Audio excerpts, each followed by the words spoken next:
Peace, viewers. This is A Vision Entertainment. I'm your host, Tommy Slaughter, once again. And right now, we have a special show and a special guest. This man is Gary Walker. He went through some things back in July 1997. He was found guilty of first-degree murder, possession of instrument of crime, and was sentenced to life imprisonment. And we're here right now. We're going to talk to Mr. Gary Walker, man. He's going to tell us the story.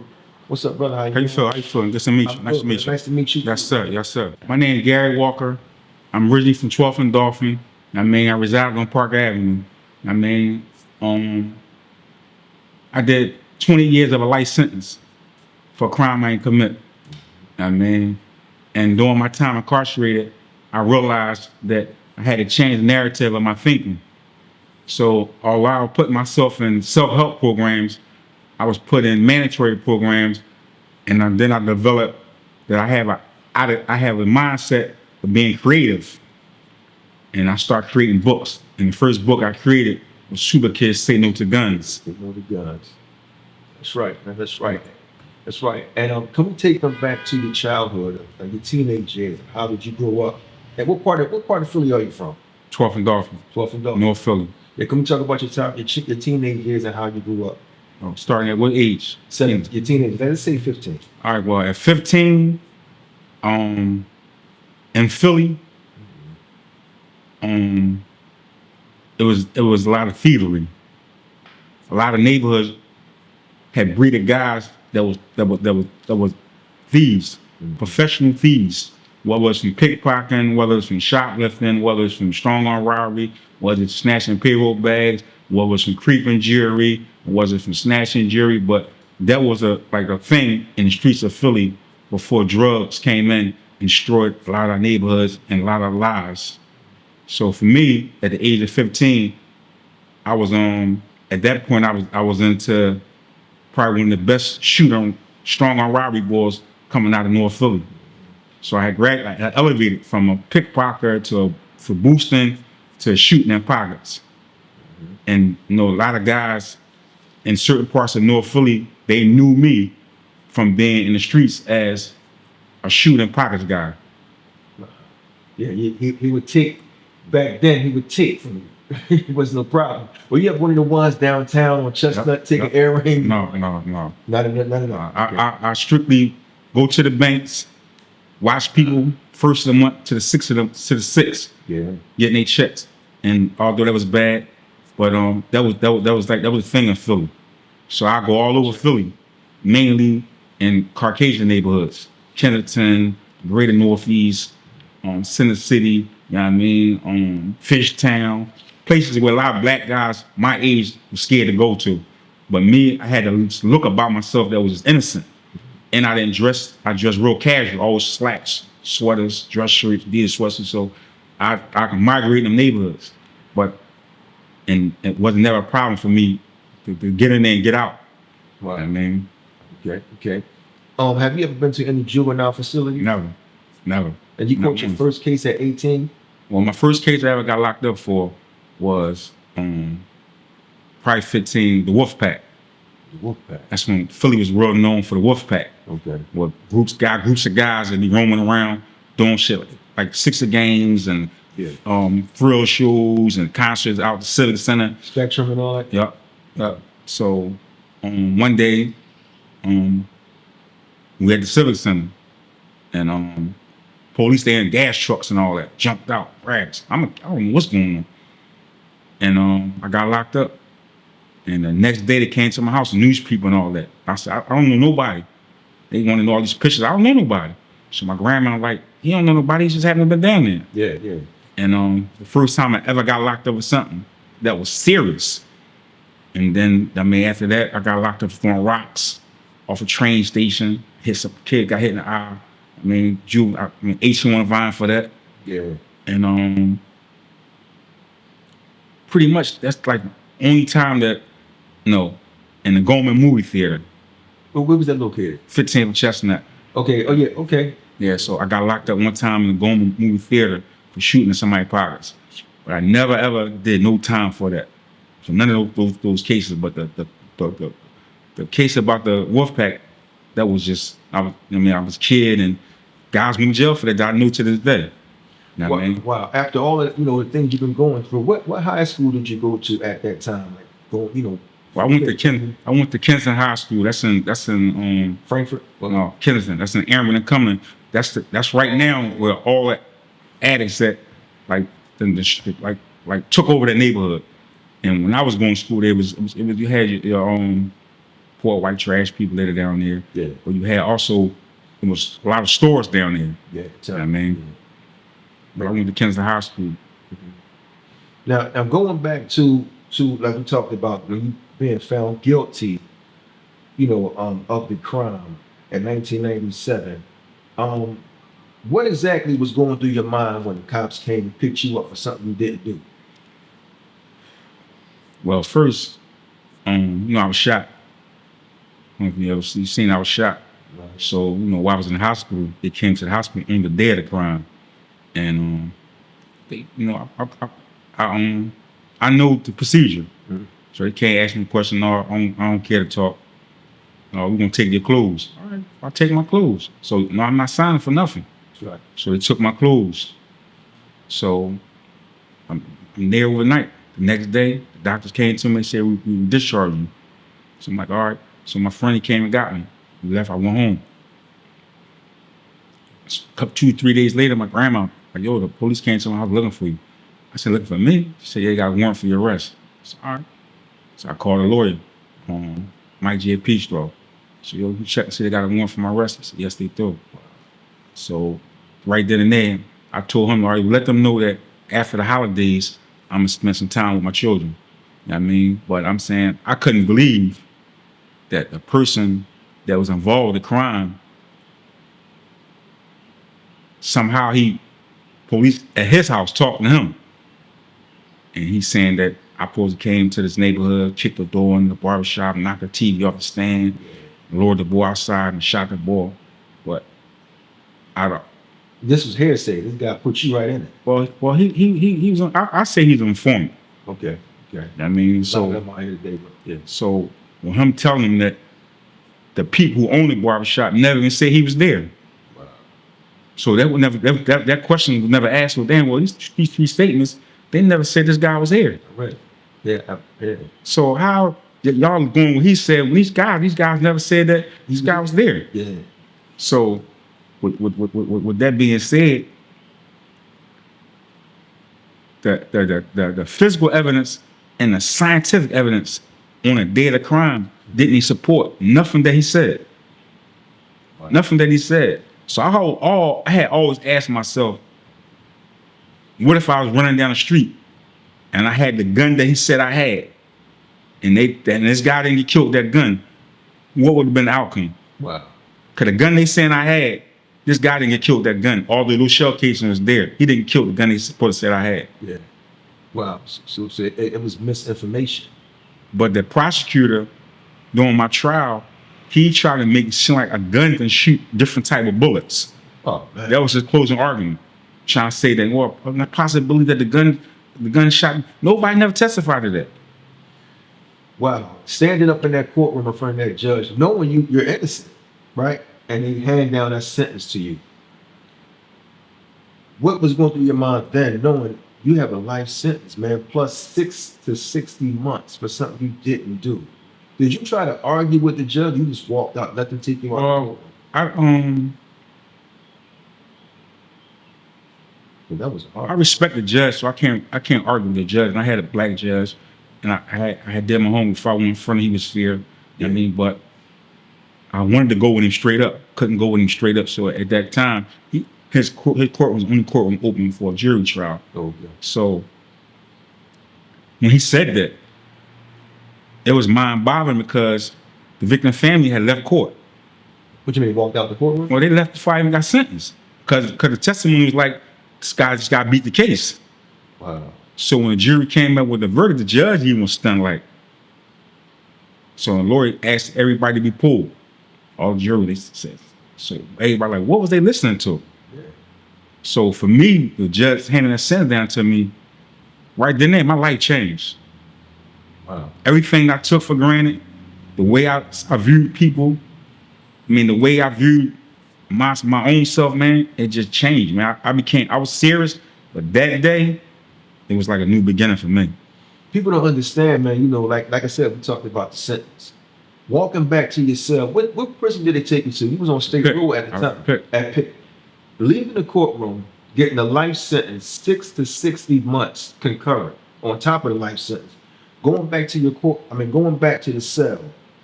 I always wanted to ask somebody, what is the first thing you think about when you back in that cell? My children. That's the first thing that comes to your mind is your children, right? A family. And what I do to them. I always said I never let my children go through what I went through. I wasn't raised by my mom, my dad. So for them to be without their mom, without their dad, I was like, I always told myself as a young boy, I would never take my kids what I took them through. Yeah. I mean, but although I did, and sad that I had that mindset as a kid, but still didn't change my behaviorism. Yeah. So what's going to be the outcome of me not changing my behaviorism, but I'm locked in on I will never let my kids go through what I went through or not having a file in their life, but I didn't change my behaviorism. Wow. So it stayed the same. The behavior stayed the same. Yeah. How many PCRAs you filed? Filed 7. Throughout the whole 7? Got some guys been locked up 30 years, 40 years, never even got to 2. I filed 7. Every time they denied me, I was coming back with another. Every time they denied me, I was coming back with another one. How much did it cost to file that? For people? Well, if you don't know the law, then the jailhouse lawyer going charge you whatever he want to charge you. When I first came to state, I got caught up in that at Western, and this guy from Chester named Cole. He was a go-to guy for that, and he messed my situation up. Then I never got. And them 2 experiences. After that, I said I'll never let nobody touch my paperwork again. Did anyone in your family doubt your innocence? You know, did they suspect that you probably did? Or? Well, a lot of people is ignorant. Okay. And it's sad to say that a lot of people don't ask questions. Yeah. They just go whatever the fly is. Whatever said, they say. But for a lot of guys that's in the streets, we put that stigma on ourselves. Yeah. So when our names come up in certain stuff, family or friends automatically attribute as us having something to do with it. Same thing with the system. You was arrested, you had something to do with it. What matter? But for us that's in the streets like that, automatic, they already assume my folks, yeah, he was in the streets, yeah, he did this, he did that. So they will automatically believe a story that he did something or he has something to do with it. Yeah. Automatic. Automatic. Family first, right? Yep. Yeah, that's right. Only one for me, always was supportive of me and like grandma. Wow. It's always grandma, right? Grandma always said, prove he did it. Mm-hmm. Prove he did it. You know what I mean? You come to my house, let me see something. Let me see a warrant. You know what I mean? You ain't just coming here without no warrant, but like out of anybody, her grandma, she like, and every day I was at trial, she was there. Every day. You know what I mean? But that's who the main one who, like, she ain't paying attention to that. Like, I don't she know. held it down. She knew that you were innocent. That's why you home now. Sure. That's why you home, man. And your first day, that was your first time being upstate. Yep. First federal conviction. That's why my custody level was so low. Everybody's like, yo, like, you know what I mean? Like, how you get the job working in a power plant at nighttime? My first felon conviction. Never had no felon conviction on my jacket. My first felon conviction. Getting a job. Wow. At night, right? Yeah, in power plant. What was your most challenging experience going in there your first week or your first month? And upstate or in county? Upstate. Like going upstate, Well, Grateful at the time. Well, coming through Grateful, for me, Can't help one. Yeah. I had a name in the streets. Okay, you was yeah. So guys, you would have guys who want to see who this guy is that we used to hear about, and you have a guys that feel as though, yeah, I want to see it before I believe it. Test you. Yeah. So, I didn't have that right away, but you had the chatter, oh, the boy G up here, and this and that, but they seen, because one thing, the eyes tell a whole lot. Right. See right through you. So for me, I didn't really have that. You heard it, but far as understanding that if we approach him, it's gonna be a problem because he's not a pussy. Excuse my expression. that I really didn't have them problems like that. So you was good because you already had a name out there in the streets. So you still had individuals that'll try you. You know what I mean? But mannerism and character speaks a whole lot. You know what I mean? So you displaying good mannerism, good character, it speaks a whole lot. Well, I know because a lot of young boys, I don't know why they think it's cool to go through the system like that.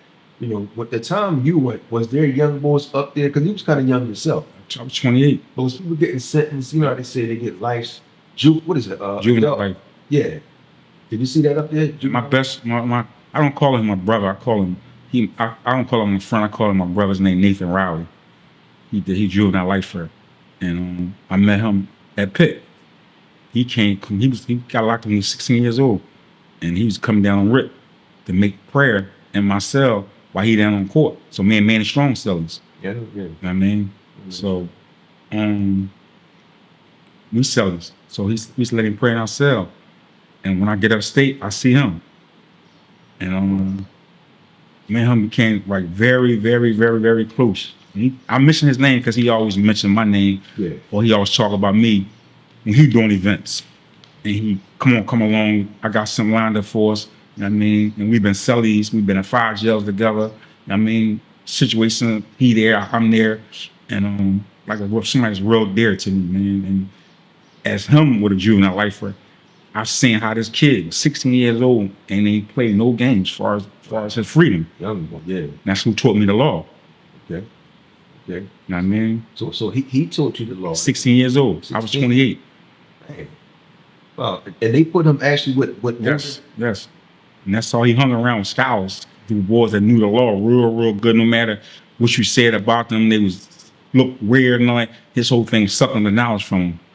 Wow. And to this day, he a genius with silver and criminal. Is he still up? No, he on the streets working. Because juvenile life is not a mandatory life. Well, the Constitution, the United States Supreme Court changed that some years ago, saying that it's unconstitutional to sentence somebody to time like that because their brains is not fully developed. Yeah, they was mature enough to know. Yes. So he been home for like 7 years.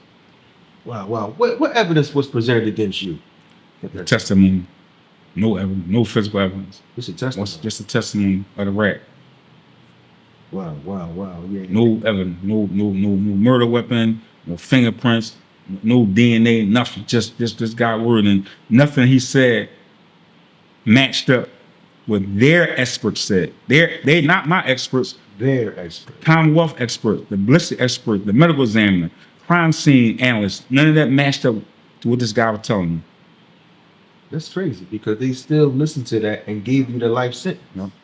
How did you, just sitting in prison, how did you maintain your sense of self-hope all those years? Well, faith in my religion, trust and faith in myself. That's right.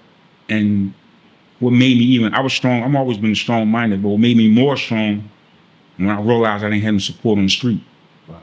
Start narrowing down. You start off, you might have 4 or 5 people. A lot of guys had that street support. Yeah, I didn't have that street support like that. My first 5 years, 7 years, I didn't have that. So, I'm gonna say first 10 years, I didn't have that street support like that. You know what I mean? I didn't have that. But me as a fighter, everything that I knew I had to do, I was doing it. Wow, and like you had a lot of homies. Before you went in, you had a name and homies on the streets, right? Go away. But when you go in jail, everybody no letters, no pictures. Everybody run. When you get time like that, everybody run. Because our people, and it's sad to say, when it comes down to battles, they scared of them. Yeah. They'll battle us all day long. That's right, each other. But when it comes to them, the system, scared to death, man. And it's sad, man. But I wasn't groomed like that. So I mean, coming up and what we was into as kids, you knew when they come to get you, what you had to do, what you shouldn't be doing. You know what I mean? So me knowing that and going to the other lane of the streets, you know what I mean? I knew that when it come to them, can't show no fear to them. At all. Can't show no fear to them. Because they take advantage of you. So for me, you know what I mean? I understand that. So I just locked in on me, man. Yeah, Like it's I got, focused on you. I locked in on me. I got to do what I got to do to get this off of me. I don't care about nobody being there. I'm a whatever I got at my disposal. I'm gonna work at whatever I got at my disposal to get this off. That's right. That's right. What plans did you have? You knew one day you would come out. What goals and plans you had when you stepped out of there? I also like to know one more thing. You can answer that. Well, my first goal was to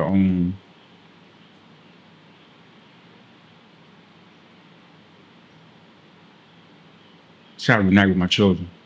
The first thing. My first goal.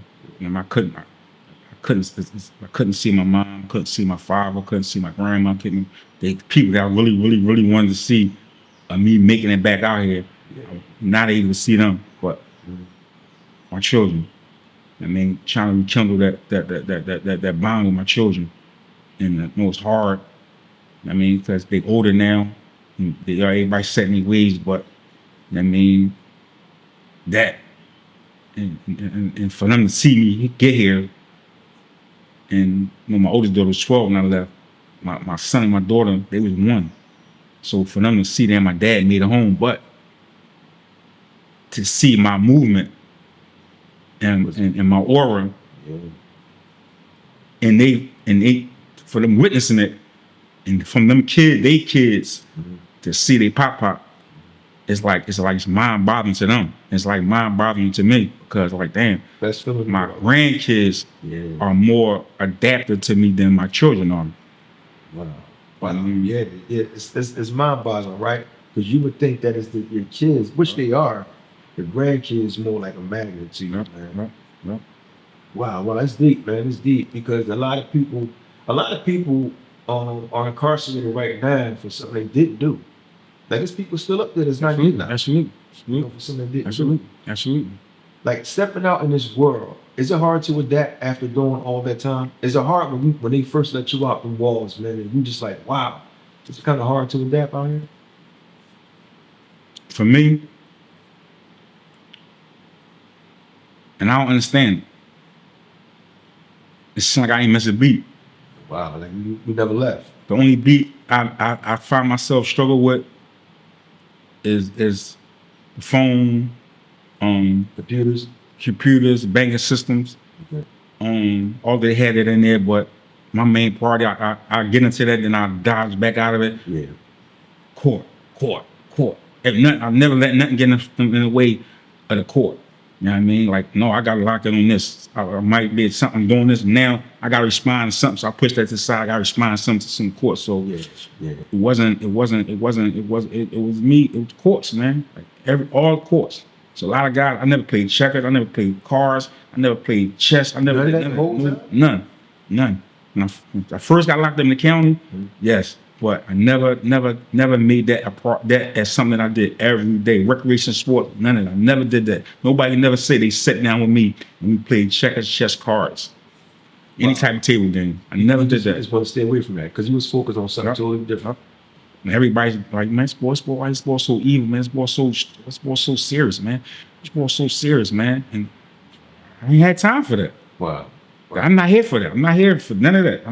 They didn't send me up here for that. Well, how did they come to you and tell you that if you go home? Like all of the evidence they had against you, all of the informant, if he was, how was that? Explain how they came to you to let you know that, hey man, you innocent, man. You're gonna roll out of here. In 2017, I was reading Rolling Stone magazine. I kept hearing the name. This guy named this guy. I kept hearing this guy name. Keep hearing this guy name. So I'm like, I heard that name before. Is it Anthony something? Yeah, but I don't. Yeah. So I'm like, suppose on Holmesburg with me in 91, 92. Okay. So I said, I'm looking. Then they say, Mr. something about the old lady. Got the same cops I got. So I'm like, this guy got the same cops. The same cop that signed my warrant got me locked up. From then? Yeah, from my conviction. Yeah. But this guy had got this guy locked up in 91. Wow. So I'm like, oh, this is a case that happened before my case. So when I went to trial, why didn't I get this evidence about this cop before I went to trial? Wow, same cop. Because I could have used that at my trial. Mm-hmm. This guy got locked up in 91. I got locked up in 96. Wow. So I could have used the evidence. So I'm seeing how this guy framed this guy for murder. Same cop. Same cop. Yeah. Planted evidence inside his boy bedroom and all that. So I'm like, I contact my son mother. I said, yo, I think it's cop in my case. I said, go online, see if you see something about that. So she like, yeah. I said, I need you to mail that to me. She mailed it to me. You did your own homework. Well, somewhat, yeah. So she mailed it to me. So that was the fifth PCR I filed. Fifth or the sixth. This is 2017. So I filed a PCRA. Mm-hmm. Give me a run ring. I'm hollering at different people. Yo, I need help with a lawyer, y'all. Let's do some fish fries and this and that. Try a couple fish fries. So I go in front of Judge Brinkley. Knowing I'm supposed to get the play. I got two guys that had this cop. Each one of the guys, one guy on death row, one guy life sentence. Both cop framed both of them. Both of them had overturned their case. Then another guy that had the same cop, he never went to trial, and he framed him for murder. Made one witness said his name was somebody else, and they established like the real guy came in court. He said that ain't I'm such and such. He said they said what? He said, man, I ain't tell y'all that. I'm such and such. Wow. So his case got overturned right there, lower court, in the trial stages. So now I'm in front of Brinkley. So she's telling me that I didn't present no affidavits from these three guys, two on the streets and one in jail, that if they came in court, what would they say? Now the lawyer I got at the time, he just overturned the case with a corrupt cop. Mm-hmm. That he knew that's what he's supposed to came with. That's right. Yeah. So he didn't come with that. So she denied it. So now we're in Superior Court on appeal from Judge Brinkley, 2018. And while I'm on appeal, a DA contacted my lawyer saying I found something that wasn't given to Walker 25 years ago. Wow. And then they came to you? Yeah. I mean, and the lawyer had DA contacted my lawyer saying, yeah, we found something wasn't given to Walker 25 years ago. So then lawyer contacted me, get an email telling me, well, then they found some Brady evidence in the H file that wasn't given to you. The lawyer didn't even have the H file. The DA had went into the H file. He found it. And that's rarely. You always hear about lawyers trying to get the H files and find what was in. I had a DA get the H files and find what was in them. Yeah. Wow. What happened to the cop, man, or officers? They on trial right now. They on trial right now for the guy that had the life sentence. You think they don't like him? He should. Well, they on trial for lying. Oh, okay. They on trial for lying on his retrial. Cause they retried. They got DNA evidence saying he didn't do it. Yeah. So got DNA evidence saying he didn't do it, and they still took him back to trial. And this is why I played it out, because I see how they play, and they have try to box you in so you can't sue. You can't sue. I mean, so they whole thing is, you know what I mean, take me back to trial.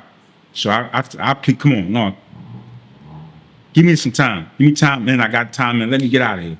You know what I mean? But this guy, they took this guy back to trial when he got DNA evidence saying he didn't do it, and the cops in line on stand again, trying to get him convicted, but he got him convicted. So they wanted him getting locked up for lying. Back at Super Kids. So yeah, the inspiration behind this was because your grandfather and stuff had guns too? Yeah, my grandfather had guns laying all around the house. Easy access to me as a kid. Mm-hmm. I'm seeing them, showing where they at. I mean, then I'm always seeing little kids being victims of guns laying around. Kids unintentionally harming themselves, not knowing, just being curious, picking a gun up, shooting themselves, whether not knowing whether it's a real gun or whether it's a toy gun. So that became a project of mine that I always said that when I get out, that I want to make this like something that's dear to me, that I can put a lot of time, energy into, of trying to educate little kids, trying to educate institutions about the severity of kids unintentionally shooting themselves with a gun, or shooting another little kid that's probably in the area with them unintentionally, not intentionally, unintentionally, not knowing. Yeah. Wow. You know, with this book, Super Kids, man, have you ever tried to go into like juvenile facilities and talk to the kids? You ever try to set yourself up for that? Well, You no. need to be done. The only place I try to get into since home is daycares, Okay. recreation centers, because I'm saying because the smaller you start with them, the better it is. And the daycares that I've been to, Yeah. there's three of them, I always receive a good perception from the kids. Mm-hmm. And for me, understanding that I always been a magnet to little kids. So I believe that for me, I understand and knowing that I'm a magnet for little kids, I understand that's my calling to go to little kids, because it's something that I see in them and it's something that they see in me that catches great interest. Right. If the viewers wanted to go and buy this book, where can we purchase this book? Where do you have it? Well, you can purchase it on Amazon, Okay. or you can purchase it through me by getting in contact with me. I'm on Facebook, I'm on Instagram, I'm on TikTok. Okay, what's your handle on the social media page? On social media page, Super Kids SNTG. Super Kids SNTG. Okay, so that's on all pages, right? Yep. Wow. What's going on with you now, man? Since you've been out, like, what are you doing? You working? Or... Well, I'm working. Work for Tasty Cake. Okay. Still trying to get into the education institutions with the book. Mm-hmm. I go to different supermarkets, sell a book outside of different supermarkets. Trying to book events with daycares, trying to book events with other projects that might be interested in promoting the book or purchasing the book. Mm-hmm. Well, that's cool, man. Viewers, we have it. He told you where to purchase the book. His social media pages, which is Super Kids SNTG. Yeah, Super Kids SNTG. Yes. Right. Or you can contact Gary Walker on 267-718-3085. That's my business number. Purchase the book. It's for your children. It's a good read. I got to get it in myself. This is a good book. We have brother Gary Walker. He was sentenced. You know, he's home. He's a free man now. This interview was sponsored by A Vision Entertainment, man. I thank you so much for coming through. Thank you. I really do. Yes, sir. Appreciate you. It was very informative. Yes, sir. Yes, sir. Yes, sir. Yes, sir. And I thank you for this. And I just want to, you want to say something to the viewers before we roll out anything positive, and reach out to the kids too. Yeah, I appreciate all viewers that y'all can get behind my movement on Super Kids, because it's very serious how you see kids that are being impacted by guns. And like I said, it's not just a Philly thing, and not just a certain area thing. It's a United States thing. Only in the United States that you hear kids with easy access to guns and unintentionally shooting themselves by guns laying around. There's no reason why our kids shouldn't be educated about when a gun laying around, what you should do and what you should do. All our kids should be educated on when you see a gun laying around, what you should do and what you should do. So I'm asking any supporters that's out there that can get behind me and help me support this movement I'm trying to make, to push through all 50 states of the United States, whether it's counties, whether it's cities, whether it's boroughs, to get this message out there. Super Kids Say No to Guns, educating kids about the danger of guns. My LLC is KKP Solutions, which is keeping kids protected. So I'm coming with a series of books about bullying, about mental health, about exercising, eating right. I'm coming with a series of books. So I'm asking any supporters out there to get behind my movement. There you have it, brother Gary Walker. We're here right now, A Vision Entertainment. Check out the book. Go to Amazon. You can cop it there. Look on the social media pages. He gave you the handle. And we see you later. Until next time, A Vision Entertainment TV. Peace.